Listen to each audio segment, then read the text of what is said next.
ሰላም ጤና ይስጥልን ተመልካቾቻችን ከአንከር ሚዲያ ዝግጅት ክፍል ያክብሮ ሰላምታችንን እናቀርባለን የዕለቱን ዜናዎች ይዤ ቀርብ ያለው መሳይ መኮንን ነኝ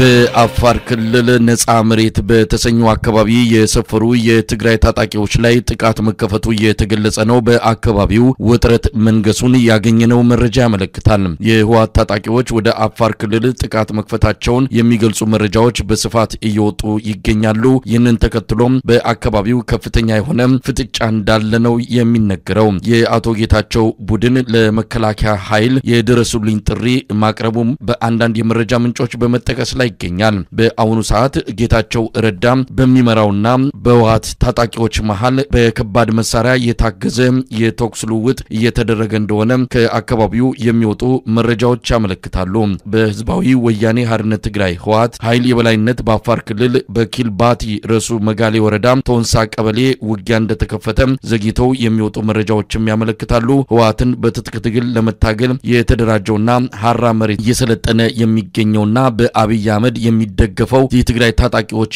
ቡድን ድንገተኛ ጥቃት እንደተከፈተበት ይነገራል በዛሬው ዕለት ብቻ 6 ቀበሌዎችን የህወሓት ኃይሎች እንደተቆጣጠሩ መረጃዎች ያመለክታሉ በአፋር ክልል በኩልቢቲ ረሱ መጋሌ ወረዳ አካባቢ በሚገኙ አካባቢዎች ያሉ ነዋሪዎች ቀያቸውን ትተው እየሸሹ እንዳለም ተመልክቷል በዙ 23 በዲሽቃ በሞርታር የታገዘ የተኩስ ልውውጥ እንዳለም ተመልክቷል አንከር ሚዲያ ጉዳዩን ለማጣራት ጥረት እያደረገ ይገኛል አሁን ዘግይቶ በደረሰን ዜና የአፋር ክልላዊ መንግስት መግለጫ አውጥቷል የህወሓት ታጣቂዎች ወደ አፋር ክልል ዘልቀው በመግባት 6 መንደሮችን መቆጣጠራቸው ነው የአፋር ክልል መንግስት ምሽቱን ባወጣው መግለጫ አስታወቀው በክልሉ ዞን 2 መጋሌ ወረዳ ቶንሳ ቀበሌ በኩል ወደ አፋር ክልል የህወሓት ታጣቂዎች መግባታቸውን ዋራአና ሚልኪ የተባሉ አካባቢዎችን ጨምሮ 6 መንደሮች በህወሓት ኃይሎች የተያዙ ሲሆን የአፋር ሽማግሌዎች ጣልቃ ለመግባት ያደረጉት ጥረት አልተሳካም ያለው የአፋር ክልል መንግስት መግለጫ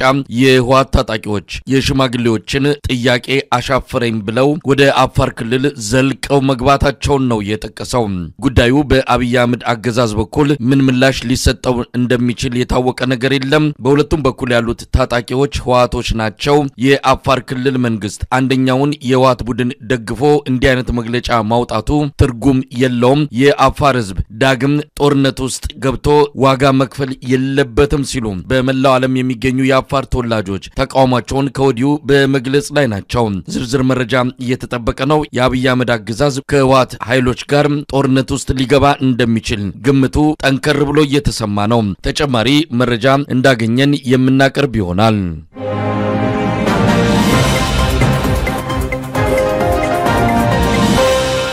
በምስራቅ አርሲ በዚህ ሰሞኑም ግድያው መቀጠሉ ተገለጸ ሌሊቱን ተጨማሪ 3 ሰዎች ተገድለው እንደተገኙም ከስፍራው የደረሰን መረጃ ያመለክታል የኦርቶዶክስ እምነት ተከታዮች ላይ ያነጣጠረውና ሁለተኛ ሳምንቱን የተሻገረው ግድያን በተመለከተ ከአብይ አህመድ አገዛዝም ሆነ ከሽመልስ አብዲሳ ክልላዊ አስተዳደር እስካሁን የተሰጠ መግለጫ የለም የኢትዮጵያ ኦርቶዶክስ ተዋሕዶ ቤተክርስቲያንም ለጉዳዩ የሰጠችው ትኩረት አነስተኛ ነው በሚል ተከታዮቿ ተቃውሞ ማሰማት ጀምረዋል ባርሲ ሻርካና ባርሲ ሮቤ ባለፉት 13 ወራት ብቻ ከ150 በላይ የኢትዮጵያ ኦርቶዶክስ ተዋሕዶ እምነት ተከታዮች መገደላቸውን መረጃዎች ያመለክታሉ ካለፈው ሳምንት ረቡ ጀምሮ ደግሞ የተገደሉ ሰዎች ቁጥር 40 መድረሱ ተገልጿል ስለ አርሲ ግድያ ዝማንልም የሚለው የማህበራዊ ሚዲያ ዘመቻ እየተካሄደ በሚገኝበት በዚህ ሰሞን በተለያዩ የዓለም ክፍሎች ለተገደሉት የቤተክርስቲያኒቱ አማኞች የፍትሃት ጸሎት በመደረግ ላይ እንደሆነም ለማወቅ ተችሏል የአብይ አህመድ አገዛዝ ግድያውን ማስቆም አልቻለም አሊያም ከግድያው ጀርባ እጁ አለበት የሚለው የብዙዎች አስተያየት ጎልቶ እየተሰማ ይገኛል የፖለቲካ ፓርቲዎች የብልጽግናው አገዛዝ ይቅርታ እንዲጠይቅና ግድያውን በአስቸኳይ እንዲያስቆም በመጠየቅ ላይ ናቸው የፓርላማ አባሉ አቶ አበባው ደሳለው በምስራቅ አርሲ ለተፈጸሙት ግድያዎች በስልጣን ላይ ያለው አገዛዝ ኃላፊነቱን እንዲወስድ በማሳሰብ ጥሪ አድርገዋል ግድያው አሁንም አልቆመም የአሜሪካው ፕሬዝዳንት ዶናልድ ትራምፕ በናይጄሪያ ላይ እያደረጉ ያሉትን ጫና በአብይ አህመድ አገዛዝ ላይ በማድረግ የክርስቲያኖችን ግድያ እንዲያስቆሙ ኢትዮጵያውያን የሲቪክ ተቋማት መልእክት አስተላልፈዋል። የኢትዮጵያ ሕዝብ አብዮታዊ ፓርቲ ኢህአፓ ለግድያው ተጠያቂ ብልጽግና ነው፣ ይቅርታ መጠየቅ ይገባዋል ሲል መግለጫ አውጥቷል።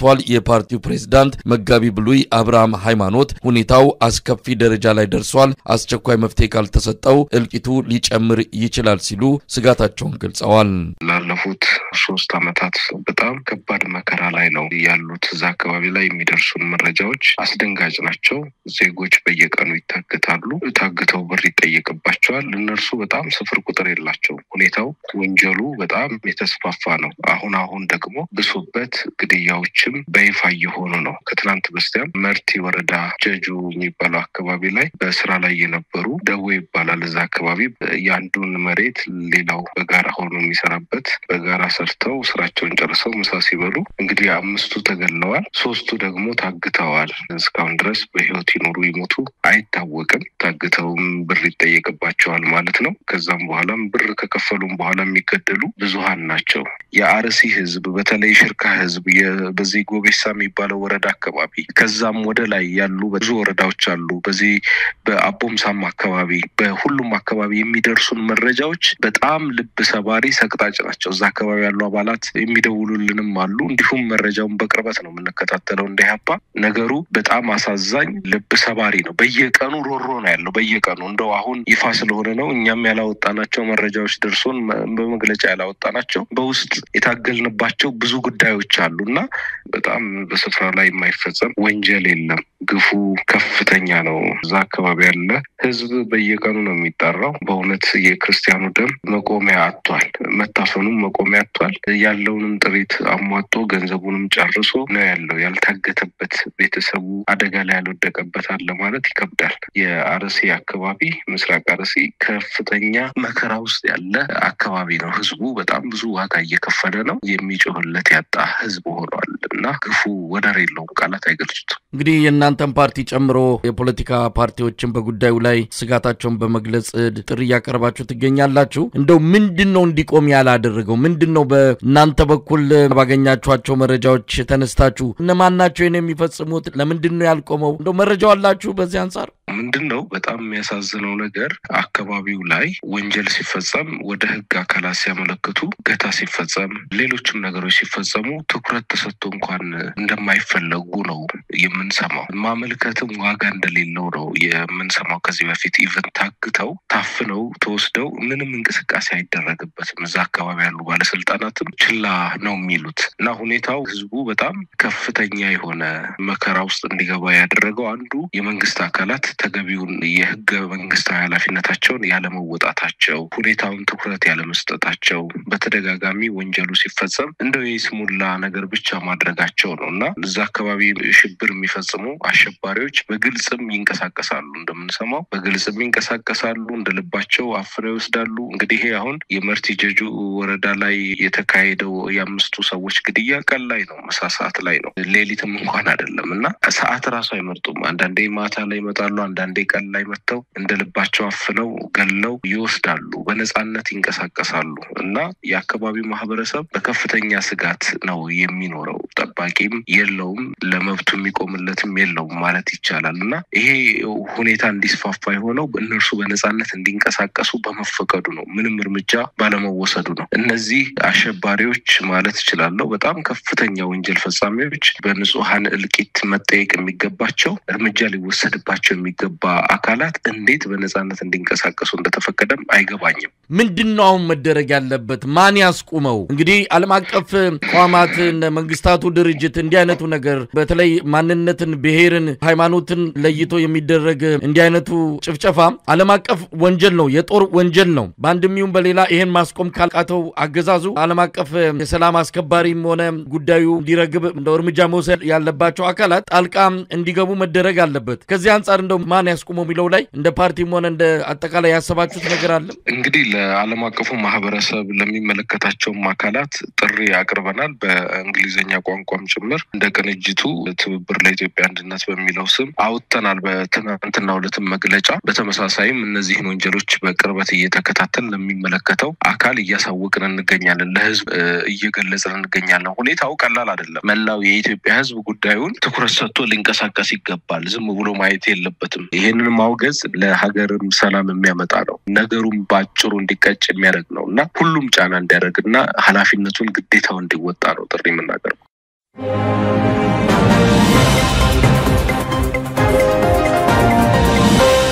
የአብይ አህመድን የባለፈው ሳምንት የፓርላማ ንግግር ተከትሎ በሶማሌ ተወላጆች የተጀመረው ተቃውሞ መጠናከሩ ተገለጸ ሰሞኑን ድሬዳዋ ከተማ ውጥረት ውስጥ መሆኗ እየተነገረ ነው ድሬዳዋ በኦሮሚያ ክልል ውስጥ ነበረች በሚል በአብይ አህመድ በኩል መገለጹን በመቃወም የሶማሌ ተወላጆች ጠቅላይ ሚኒስትሩ ይቅርታ እንዲጠይቁ ማሳሰቢያ ማስተላለፋቸውን ተከትሎ ጉዳዩ እየተባባሰ መጥቷል ድሬዳዋ ላይ የተሰባሰቡት የሶማሌ የሁለት ጎሳዎች ሽማግሌዎች አብይ አህመድ በአስቸኳይ ማስተባበያ ካልሰጠ በወጣቶች የታቀደውን አጠቃላይ አመጽ ለማስቆም የምንቸገር ይሆናል ሲሉ ማስጠንቀቃቸውንም ለማወቅ ተችሏል አንዳንድ የኦሮሞ ሚዲያዎች የተፈጠረውን ቀውስ የሚያባብሱ መልእክቶችን እያሰራጩ ናቸው የሚሉት የሶማሌ ዴሞክራቲክ ካውንስል አመራር ዶክተር እስማኤል ጎርሴ ጅግጅጋም የኦሮሞ ናት በሚል ሰሞኑን የተጀመረው ቅስቀሳ ችግሩን በማወሳሰብ ቀጠናውን ለእርስ በርስ ጦርነት ይዳርጋል ሲሉ ስጋታቸውን ገልጸዋል የኦሮሞ ሚዲያ ኔትወርክ እና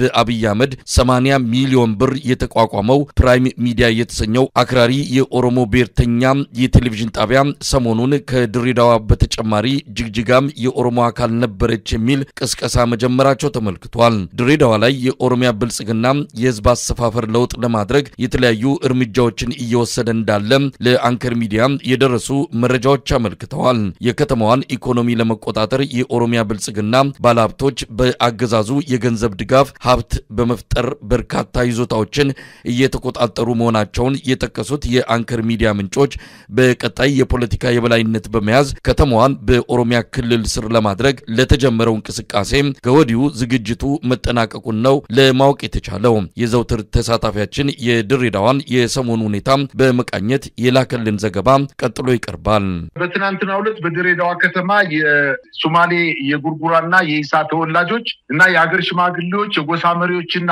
ምሁራን ስብሰባ አድርገው በከተማዋ ላይ ጠቅላይ ሚኒስትሩ የድሬዳዋ ከተማ ከዚህ በፊት በኦሮሚያ ክልል ስር ነበረች እና ተስማምተው አሁን ሁለቱ ያስተዳድሯት ነው ብሎ በተናገረው መሰረት ይህን ንግግር ትክክል አይደለም በማለት ስብሰባ አድርገው እንዳንድ ልብ ተአሳቢ እንዳንድ ቃል ተናጋሪ ሆነው የአካባቢው የሶማሌና የኢሳ ጎሳዎች በሃይማኖት አባቶችና በጎሳ መሪዎች አማካኝነት ጠቅላይ ሚኒስትሩ ይቅርታ እንዲጠይቁ አለበለዚያ ግን ለሚፈጠረው ችግር በተለይ የጎሳ መሪዎች ኃላፊነት አንወስድ በማለት ፊትለፊት ጥያቄያቸውን አቅርበዋል ይሄንን የሰማው የአገዛዙ ጦር ያው እንደለመደው በርካታ ሰራዊት በተለይ የፌደራል ፖሊስ ኃይሎቹን ወደ ከተማው አሰማርቶ ዛሬ ድሬዳዋ ከተማ ከፍተኛ ውጥረት ላይ ትገኛለች ህዝቡ በተለይ የፌደራል ፖሊሶች በፓትሮል ሆኖ ከተማዋን ለማሸበርና ለማሸማቀቅ ጥረት እያደረጉ ባለበት ሰዓት ወጣቶቹ ወደ ከተማ ሰብረው በመውጣት ከፍተኛ እንቅስቃሴ እያደረጉ እንደሚገኙና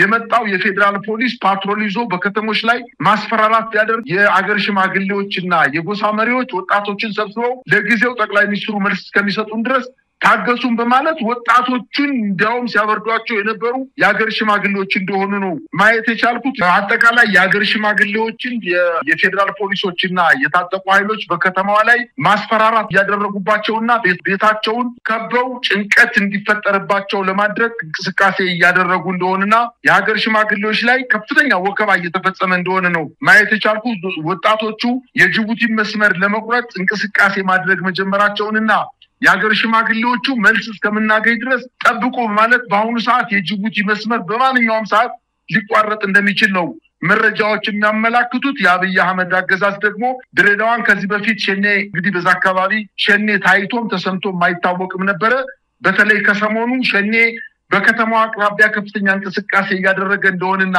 ከዚህ በፊት እንደተለመደው የአብይ አህመድ አገዛዝ የሸኔ ኃይሎች ጥያቄ የሚያነሱ የጉራጌ አካባቢና በወለጋ አካባቢ የሸኔ ኃይሎችን እያስተማራ ህዝቡ ጸጥ እንዲል ለማድረግ ከፍተኛ እንቅስቃሴ አድርጎ በተወሰነ ደረጃም ተሳክቶለት እንደነበርና አሁን በድሬዳዋ ከተማ የታዩ የሸኔ ኃይሎች የዛን አካባቢ ማህበረሰብ ጸጥ ለማስባልና ታዛዥነታቸውም ለጠቅላይ ሚኒስትሩ እነዚህን የሸኔ ኃይሎች እያሰማራ ህዝብን በማስፈራራት በመግደል በማሰደድ የተለያዩ አካባቢዎች ላይ የብሔርን ተኮር ያደረገ የማጽዳት እንቅስቃሴ እያደረጉ ያሉት አዛዣቸው አሁንም ጠቅላይ ሚኒስትሩ እንደሆነና በድሬዳዋ አካባቢ አሁን የሸኔ እንቅስቃሴ በጉልህ እየታየ እንደመጣና ይሄንንም የሰራዊት እንቅስቃሴ የመንግስት ኃይል ሊመራው እንደሚችል ይሄ ሁነኛ ማሳያ መሆኑን ነው ማየት የቻልኩት። ከማስተዳደሩ የሀገር ሽማግሌዎችና የጎሳ መሪዎችን ሰብስቦ ውይይት ያደረገ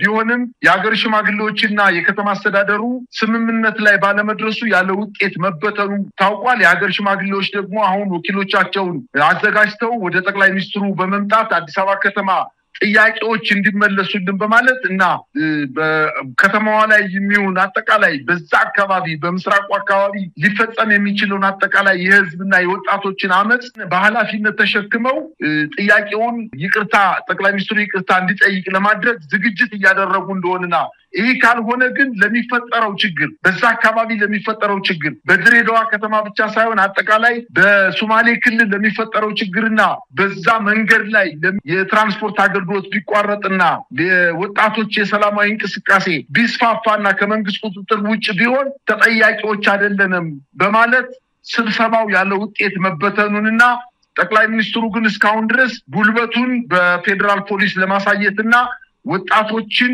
እንዲሁም የጎሳ መሪዎችና የሀገር ሽማግሌዎችን በማስፈራራት በፓትሮል ከፍተኛ እንቅስቃሴ እያደረገ እንደሚገኝ ነው መረጃዎች እያመላከቱ ያሉት። እንግዲህ የሀገር ሽማግሌዎች አዲስ አበባ መጣው ምን ሊባሉ እንደሚችሉ ባናውቅም ነገር ግን ከአጠቃላይ ከታሪኩ እንደምንረዳው የብልጽግና ስርዓት ለሀገር ሽማግሌዎች ክብር የሌለውና መልስም ለመስጠት በሰላማዊ ውይይት አድርጎ መልስ ለመስጠት ፈቃደኛ ሊሆን እንደማይችል ነው መገመት የሚቻለው።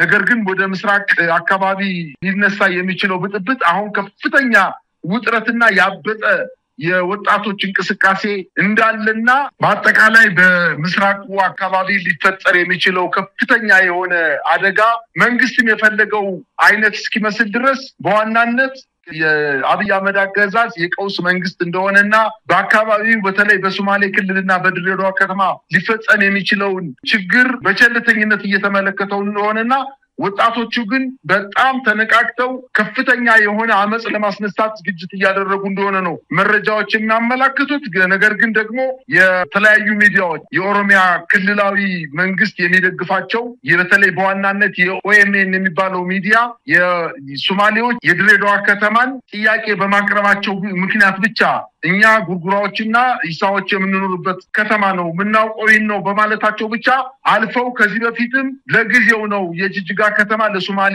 በርዕሰ መዲናነት እንድታገለግል ተብሎ የተወሰነው እንጂ በሽግግር መንግስቱ ጊዜ ለጊዜያዊ ነው የተሰጠው እንጂ በኦሮሚያ ስር የምትተዳደር የኦሮሞ መሬት ነው በማለት ችግሩ ሰፍቶ በምስራቅ አካባቢ ከፍተኛ የሆነ ቀውስ እና ብጥብጥ እንዲፈጠር ለማድረግ አስቦ አቅዶ እየሰራ እንደሆነ ነው መረጃዎች የሚያመላክቱት።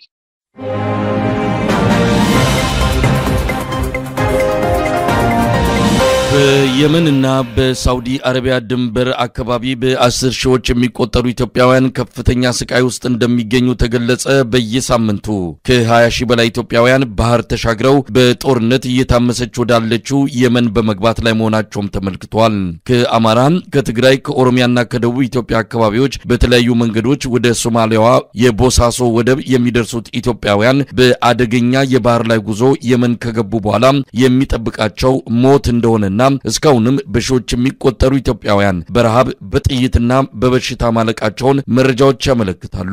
ወደ ሳውዲ አረቢያ ለመግባት የመን ድንበር ላይ የተከማቹት ኢትዮጵያውያን በየመን ታጣቂዎች የሚገደሉ መሆናቸውን ወደ ሳውዲ አረቢያ ለመሻገር ጥብቅ የሆነ ቁጥጥር የሚደረግ በመሆኑ ወደፊት መሄድም ሆነ ወደ ኋላ መመለስ ሳይችሉ ቀርተው በበረሃማው የድንበር አካባቢ በከፍተኛ ስቃይ ላይ እንደሚገኙ ነው ጉዳዩን የሚከታተለውና በአቅራቢያው ከሚገኙ የግብረሰናይ ድርጅቶች ድርጅቶች ጋር የሚሰራ አንድ ኢትዮጵያዊ የሚዲያ ባለሙያ ለአንከር ሚዲያ የገለጸው የአብይ አህመድ አገዛዝ ትኩረት መስጠት አልፈለገም፣ በስደተኞች ስም ገንዘብ ለማግኘት ጥያቄ በማቅረብ ላይ እንደሆነና የዜጎቹን ህይወት ለመታደግ ምንም አይነት ጥረት እያደረገ እንዳልሆነ የሚዲያ ባለሙያው ገልጿል። አሁንም ስደቱ ቀጥሏል። በመቶ ሺህ የሚቆጠሩ ኢትዮጵያውያን ወደዚህ የሞት ቀጠና ለመሰደድ ወደ ቦሳሶና ሌሎች የወደብ አማራጭ አካባቢዎች እየተሰደዱ መሆናቸውን የሚገልጸው የሚዲያው ባለሙያ ሁኔታው እጅግ አስደንጋጭ ነው ይላል።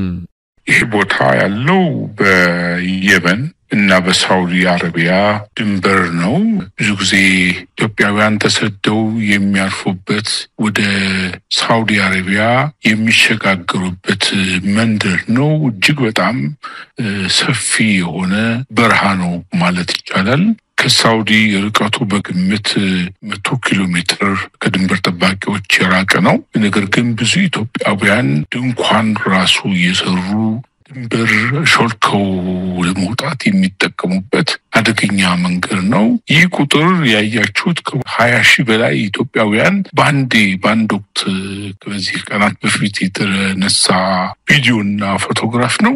ነገር ግን በተደጋጋሚ ባለፉት በተለይም 3 ዓመታት ይህን ያክል ሰው በጣም በሚያስገርም ሁኔታ እያለፈ ወደ ሳውዲ አረቢያ ገብቷል። ይህ ሲሆን ደግሞ በድንበር ጠባቂዎች ይገደላል፣ በአጋቾች ተይዘው ስቃያቸውን ያሉ፣ ከዚህም አልፎ ተርፎ ሴቶቻችን እየተደፈሩ በየበረሃው ይጣላሉ። ነገር ግን ማንም አይነት እርዳታ አያገኙም። ኢትዮጵያ መንግስት ተወካዮች እነኚህን ሰዎች በአገር ውስጥ ሲኖሩ ሰላም በሌለበት እንዲሁም ደግሞ የኑሮ ውድነት በናረበት ጦርነት በጋለበት አገር ውስጥ እየኖሩ ስራ ሰርተው እንኳን እንዳይኖሩ የሚደረገው ጉዳይ ተማረው ስደትን የመረጡ ኢትዮጵያውያን ናቸውና ያለው ሁኔታ እጅግ በጣም ልብ ሰባሪና አሳዛኝ ነው። እነዚህ አሁን የሚታዩት ኢትዮጵያውያን እንደው ጉዟቸውን በየት አቅጣጫ አድርገው ወደዛ ሊደርሱ ቻሉ? ከየትም እንደመጡ በእርግጥ በዝርዝር መረጃውን ልናገኝ አልቻልንም። ከትግራይ፣ ከአማራ ክልል፣ ከተለያዩ ኢትዮጵያ አካባቢዎች ሊሆን እንደሚችል እንገምታለን። ግን ወደዛ አካባቢ መተላለፊያው በየት በኩል ነው? ከኢትዮጵያ ተነስተው የታርፈው ከዛ ወደ የመን እንዴት ተሻገሩ የሚለውን እንደው መስመሩን ማወቅ ይቻል ይሆን? አዎ በጣም ቀላል እኮ ነው። ባለፈውም በትግራይ በኩል የሚመጡ ሰዎች በቦሳሶ ሶማሊያ በኩልና በጅቡቲ ያድርገው በየመን ተሻግረው የሚሄዱ ኢትዮጵያውያን ናቸው። ዋና መጉጫቸው በጅቡቲ እና እንዲሁም ደግሞ በሶማሌ ቦሳሶ አድርገው ነው ወደዚህ በረሃ የሚሄዱት።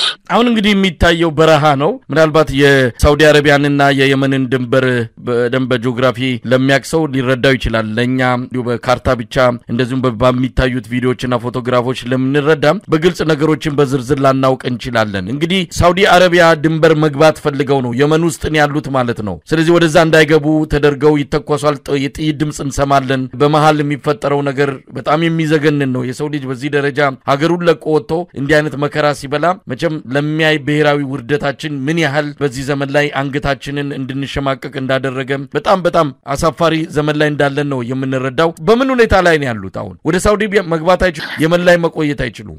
አሁን በድንበር ላይ ያሉበት ሁኔታ እጅግ በጣም አደገኛ ነው። የሳውዲ ድንበር በከፍተኛ የሆነ የካሜራ የሚጠበቅ ነው። ስለዚህ ከፍተኛ የሆነ መስዋዕትነት ከፍለው በሞትና በሽረት በሞትና በመዳን መካከል እያለፉ ወደዛ የሚሄዱት። በነገራችን ላይ በቅርቡ ወደ 20 ሺህ የሚሆን አስክሬን በሳውዲ ድንበር ከተማ በጀዛን ውስጥ እንደሚገኝ መረጃዎች ይጠቁማሉ። ነገር ግን እዛ አካባቢ ያሉት በጅዳና በሪያድ ያሉት ኤምባሲ ያሉት ሰዎች ጀዛን እንኳን ሲጎበኙ አስክሬናቸው የትም ተጥሎ የሚገኘውን በየሆስፒታሉ የሚገኙትን ሰዎች ለመቀበልና ለቤተሰቦቻቸው ለመናገር እንኳን አልደፈሩትም እና ያለው ሰቆቃ እጅግ በጣም አስቸጋሪ ነው። ይህ በእንዲህ እንዳለ ደግሞ በእስር ቤት ይህንኑ ያህል ሰው 50 እና 60 ሺህ የሚሆን ሰው ደግሞ በእስር ቤት ሲገቡ የተያዙት በስቃይ ላይ ናቸው እና ኢትዮጵያውያን ልናፍር ልንሸማቅ የሚገባን ጊዜ ማለት አሁን ነው። መንግስት በዚህ ጉዳይ ትኩረት ሰጥቶ እየሰራ አይደለም። እንዲያውም ከሳውዲ መንግስት ጋር በመገናኘት ስደት በከፍተኛ ቁጥር እየሄደ ስለሆነ እነሱን እናስቆምላቸው ማለት ከፍተኛ ዶላር በተለይም በቅርብ በማቆም መሰረት $50 ሚሊዮን ካልሰጣችሁን ስደቱ በጣም በከፋ ሁኔታ ያለው እያሉ መንግስት በእነዚህ ዜጎች ስም ገንዘብ ለመጋበስ ሁሉ ከፍተኛ ጥረት እያደረገ ነው ያለው።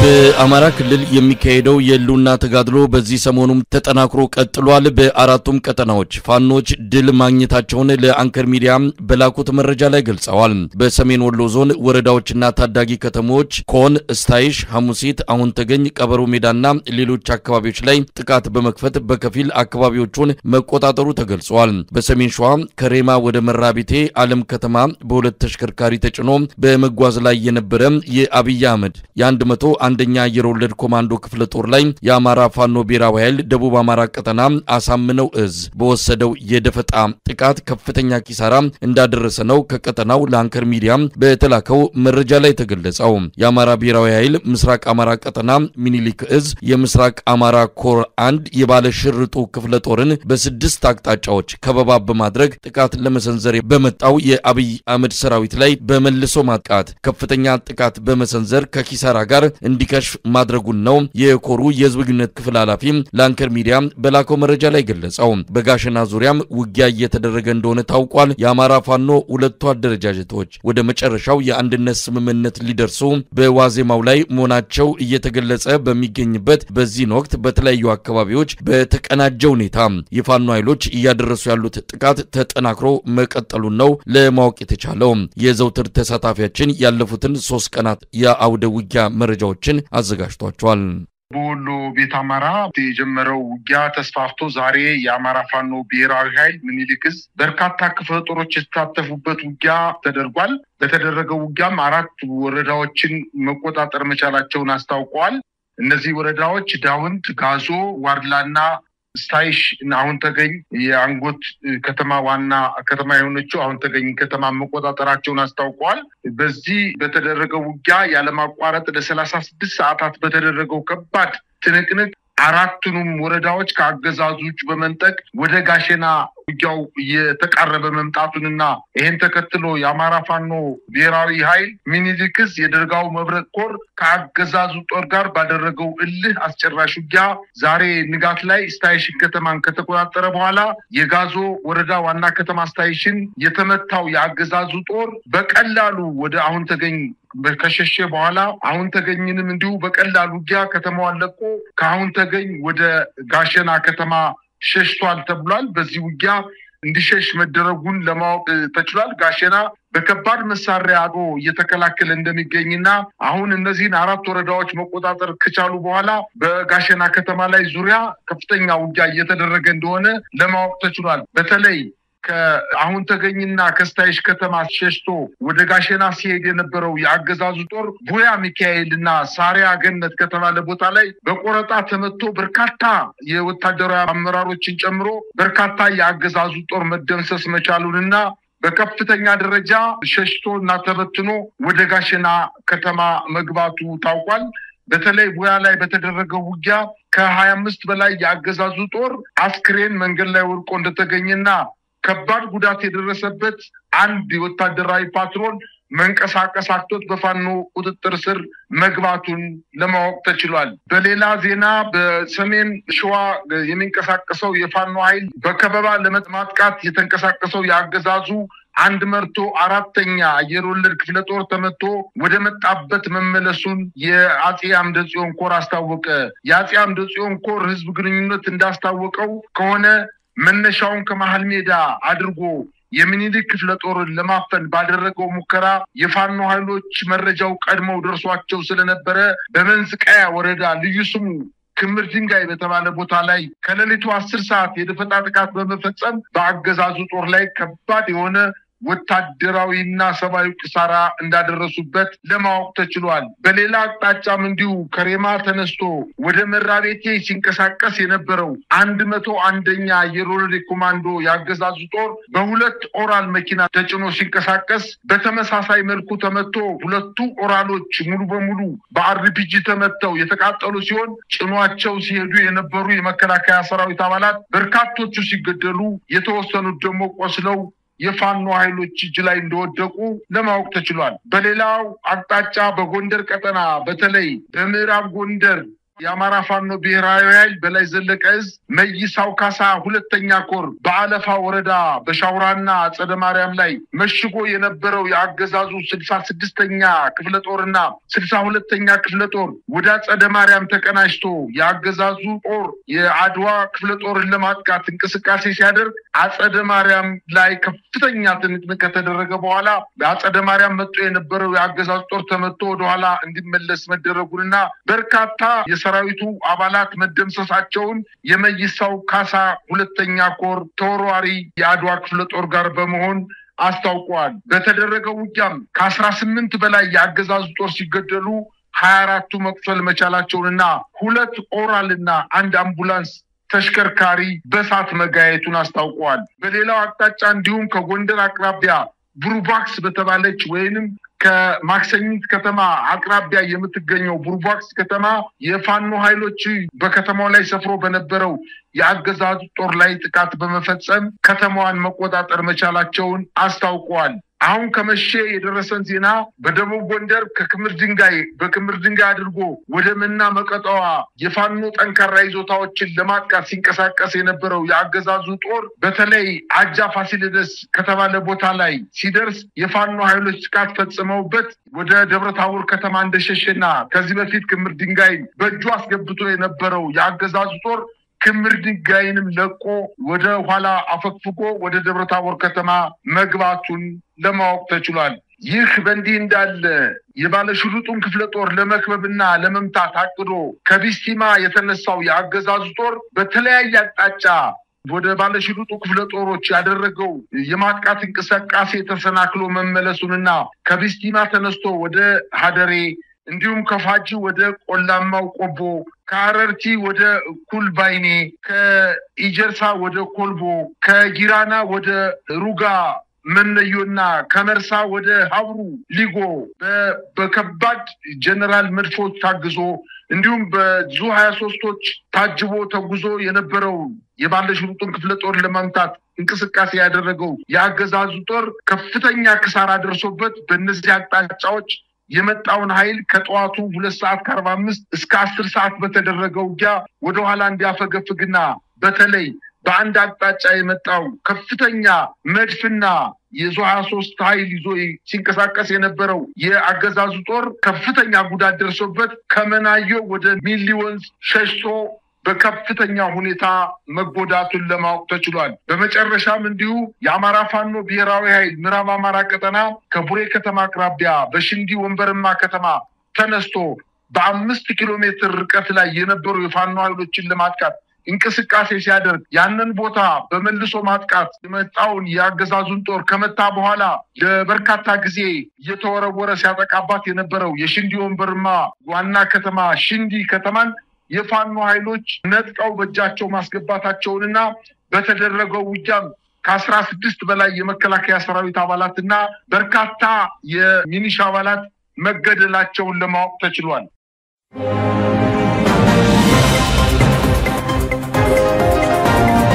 በመጨረሻም የኤርትራው ፕሬዝዳንት ኢሳያስ አፈወርቂ በኢትዮጵያ ያለው የብሔር ፖለቲካ መዘዙ ለሌላውም ዓለም የሚተርፍ ነው ማለታቸው ተገለጸ። ግብጽ ካይሮ የ5 ቀናት ጉብኝት አድርገው ወደ ሀገራቸው የተመለሱት ፕሬዝዳንት ኢሳያስ አፈወርቂ በካይሮ ቆይታቸው በአረብኛ ቋንቋ በሰጡት ቃለ መጠይቅ የኢትዮጵያ ፖለቲካ በጎሳ ላይ የተዋቀረ ሆኖ ላለፉት 30 ዓመታት መቆየቱ በመጨረሻ ሀገሪቱን ለቀውስ እንደዳረጋትና ይህም ከቀጠናው አልፎ ለዓለም የሚተርፍ ይሆናል ሲሉ መግለጻቸው ነው ነው ዘገባዎች የሚያመለክቱት። ፕሬዝዳንት ኢሳያስ የኢትዮጵያ የወደብ ጥያቄ የውጭ ኃይሎች አጀንዳ ነው፣ በሱዳንም ሆነ በኢትዮጵያ ቅጥረኛ የሆኑ መንግስታት የሌሎችን አጀንዳዎች ለመፈጸም ብለው ሀገራቸውን ወደ ቀውስ ያስገቡ ናቸው ሲሉ ወቅሰዋል። በቀጥታም ስም ሳይጠቅሱ የተባበሩት አረብ ኤሚሬትስን አልቃ ገብነት የወቀሱት ፕሬዝዳንት ኢሳያስ ኢትዮጵያና ሱዳን ቀውስ ውስጥ የሚገኙትም በዚህች ሀገር ምክንያት እንደሆነ በቃለ መጠይቃቸው ወቅት ማውሳታቸው ነው ኤርትራዊው የሚዲያ ባለሙያ አክሊሉ ሳለም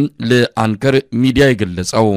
ዘርዘር ባለ መልኩ ስለ ኤርትራና ኢትዮጵያ ግንኙነት ወይ ከረንት ኢትዮጵያና ኤርትራ ስላለው ሁኔታ እንኳን ባይናገር የኢትዮጵያ መንግስት የሚያደርገውን እንቅስቃሴ የኢትዮጵያ እንዳልሆነ በተለይ የሱዳንና የኢትዮጵያ ሁኔታ አሁን ያለው የኢትዮጵያ ጉዳይ እንዳልሆነና የሌሎች የባዕዳን ወይ ደግሞ የውጭ የተልእኮ እንቅስቃሴ መሆኑ ኢትዮጵያ የውጭ ችግሮችን ከማባባስ ይልቅ ኢትዮጵያ ውስጥ ያለው ልክ እንደ ሱዳን እንደ ሶማል እንዲሁም ኢትዮጵያ ውስጥ ያለው ደግሞ የኤትኒክ ፌደራሊዝም ወይ ኤትኒክ ችግር ከዛ ወጥቶ ቀጠናዊና ዓለም አቀፋዊ የሆነ ችግር ሊፈጥርና ሊሆን እንደሚችል የኢትዮጵያ መንግስት በቀይ ባህር ሁኔታ ወይ በቀይ ባህር ጥያቄ ያነሳቸው ነገሮች ተቀባይነት እንደሌለው ወይ ደግሞ የቀይ ባህርን የጸጥታ ማስከበር ሲጀምር እያንዳንዱ ሀገር ሶማሊም ይሁን ጅቡቲም ይሁን ኤርትራም ይሁን ግብጽም ይሁን የቀይ ባህሩን የጸጥታ ወይ ደግሞ የራሳቸውን የባህር ድርሻ የመጠበቅ ወይ ደግሞ ጸጥታውን የማስከበር ኃላፊነት እንዳለባቸው ከዛ የባሰና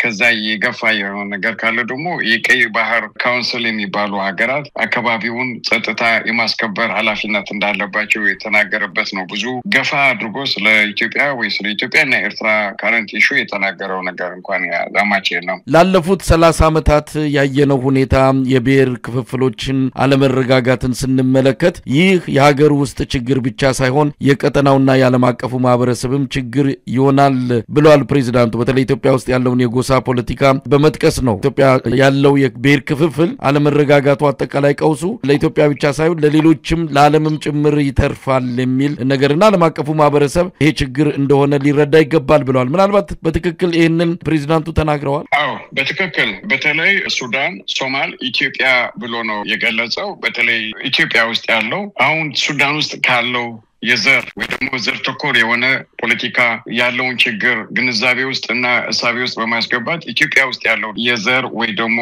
ዘር ተኮር የሆነ መንግስት የሚያካሂደው ፖሊሲ ለቀጠናው ለሀገሪቱ ለኢትዮጵያም ለአካባቢውም ብሎም ለዓለም ልክ የሶማል መፍሰስ አይነት ወይ ሶማል ፌይልድ ስቴት የመሆን አይነት ችግር መፈጠሩንና ለዚህ ደግሞ አፍሪካ ህብረት የተባበሩ መንግስታት ወይ ሌሎች ሀገራት ፎከስ እንዲያደርጉበት አንድ ችግር ከተፈጠረ በኋላ መፍትሄ እልባት ልታገኝለት ትንሽ አስቸጋሪ ነው እና ያቀጠናው የአካባቢው ሀገራት እንደዚህ አይነት ችግሮችንና ሌሎች ችግሮችን በመነጋገር ወይ ደግሞ ሰከን ባለ በሰላማዊ መንገድ የመፍታት ግንዛቤ እንዲኖራቸው ጠቀስ አድርጎ የተናገረበት ነው። የኢትዮጵያ ኦልሞስት 30 ዓመት ሊሆን ነው ኤትኒክ ፌደራሊዝም ወይ ደግሞ የክልል ወይ ደግሞ ዘር ተኮር መመራት ከጀመረና የዛ ውጤት ነው ይህ አሁን ያለው ኢትዮጵያ ውስጥ ያለው ችግር ብሎ በግልጽ ያስቀመጠበት ነው።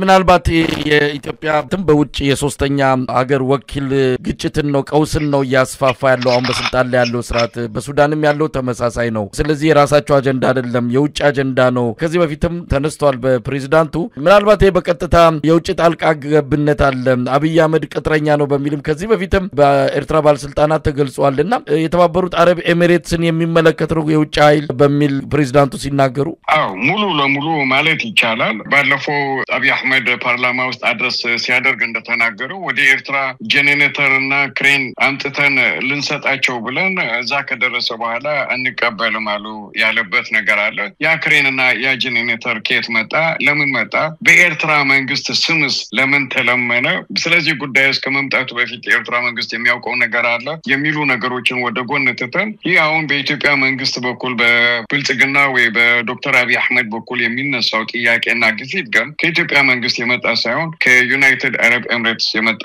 መሆኑ በግልጽ ብዙ ነገሮች በጭብጥ እየታዩ እየሄዱ ነው። ሱዳን ውስጥ ያለውን ችግር ከመኪና ከባንዲራ ከቅጥረኞች አንስተ እስከሚላከው መሳሪያ ከዛ የሚመጣ ነው። የኢትዮጵያ መንግስት አካባቢ አካባቢው ለመበጥበጥ እየተጠቀመበት ያለ እንደ መሳሪያ የሚጠቀምበት መንግስት ደግሞ የኢትዮጵያ መንግስት በዩናይትድ አረብ ኤሚሬትስ በኩል ነው እና እነዚህን ነገሮችን ነው ፕሬዝዳንት ኢሳያስ አፈወርቂ በዲቴይል ባይገባ ይህን ነገር ለማስቆም የአካባቢው መንግስታት እርምጃ መውሰድ አለባቸው መስከን አለባቸው ላለፉ 30 እና ከዛ በላይ ኢትዮጵያና ኢስት አፍሪካ ውስጥ ያሉ ችግሮች የዛ ሀገር ችግር ሳይሆን ከውጭ የሚመጡ ችግሮችና በቅጥረኛ መንግስታት የሚፈጸሙ ችግሮች ናቸው ብሎ የኤርትራ መንግስት በስነ ስርዓት ያምናል ብዙ አጋጣሚ በብዙ ጊዜም የተናገረበት አጋጣሚ ነውና ባለፈው በፓርላማ አድረስ የተደረገውንና የኤርትራ መንግስትም ከአንዴም ሁለቴ ሶስቴ መግለጫ ያወጣበት አሁንም ፕሬዝዳንት ኢሳያስ አፈወርቂ ነካርጎ ያለፈው ነገር በትክክል ዩናይትድ አረብ ኤሚሬትስ ኢትዮጵያ ውስጥና ሱዳን ውስጥ ያሉ መንግስታትን እንደፈለገች የማዘዝ ይህ የታዛዥነት መንፈስ የሚመነጨው ደግሞ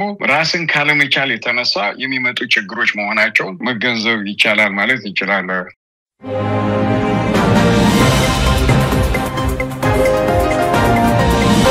ተመልካቾቻችን ዜናዎቹ እነዚህ ነበሩ ከአንከር ሚዲያ ዝግጅት ክፍል መሳይ መኮንን አብሬያችሁ ቆየው ጤና ይስጥልኝ